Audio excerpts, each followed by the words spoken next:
Salutations à tous et à toutes. Aujourd'hui, on va se retrouver pour une vidéo sur un exercice de la continuité qu'une personne m'a demandé, fait le commentaire de la dernière vidéo. J'ai décidé de le faire, hein, c'est un exercice assez petit. Alors, soit f une fonction définie sur R et qu'un réel tel que quel que soit y, x et y appartenant à R, appartenant tous les deux à R, on a que la valeur absolue de f de x moins f de y est inférieure ou égale à k fois la valeur absolue de x moins y. On va essayer de montrer que f est continu sur R. Alors, pour montrer que f est continu sur R, on va un petit peu traduire cette notion de continuité sur R en limite en un point. Alors, on va prendre un R. Alors, on va prendre soit R appartenant, petit r appartenant grand R.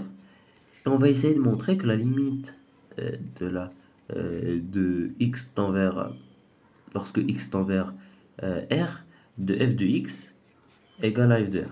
Si j'ai ce résultat, alors je pourrais dire que f est continu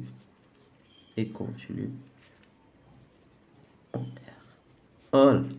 Alors, on va utiliser donc la définition des limites continuité. On va prendre quel que soit epsilon supérieur à 0, il va exister un alpha supérieur à 0, tel que, attendez, tel que la valeur absolue de x moins r est supérieure à 0 et inférieure à alpha.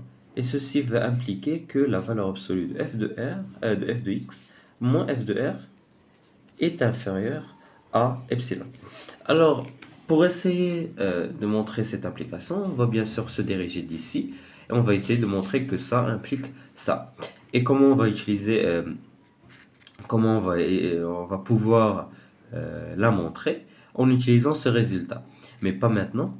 Ce que je vais faire déjà, c'est que je vais me poser un alpha. Déjà, je vais me fixer l'epsilon, soit epsilon supérieur à 0.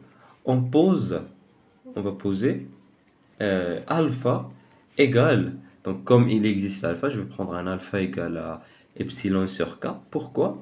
Parce qu'il va m'aider à utiliser ce résultat. Donc, la valeur absolue de x moins r inférieure à alpha supérieure à 0. Si on remplace donc alpha par epsilon sur k, on aura donc la valeur absolue de x moins r est inférieure à alpha sur k.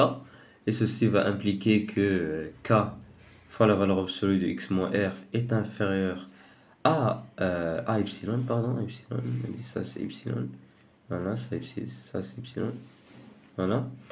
Et on a que, d'après ce qu'ils nous ont donné, on a que la valeur absolue de f de x moins f de r, je vais remplacer le y par le r, hein, vu que les deux sont définis r, est inférieur ou égal à k fois la valeur absolue de x moins r. Donc par transitivité, ceci va impliquer que epsilon sera supérieur à quoi? Ben, sera supérieur à la valeur absolue de f de x moins f de r. Voilà.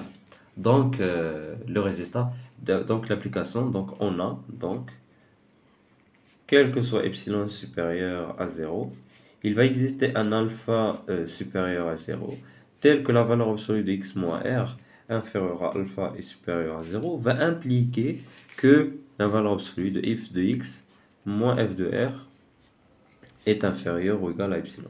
Et ça c'est quoi? Ben, cela veut dire que la limite lorsque, donc c'est la définition de la continuité, lorsque x tend vers r, de f de x est égal à f de r.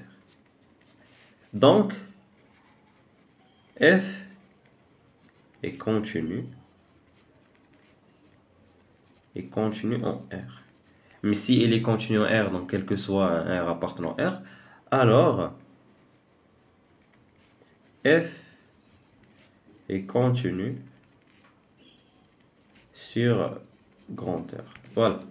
Donc on a réussi à démontrer l'exercice numéro 65. J'espère que cette vidéo vous a plu. Si c'est le cas, n'hésitez pas à faire des remarques commentaires. Je vous dis au revoir pour une autre vidéo. J'espère que la personne qui m'a demandé cet exercice a parfaitement compris le raisonnement. Et voilà.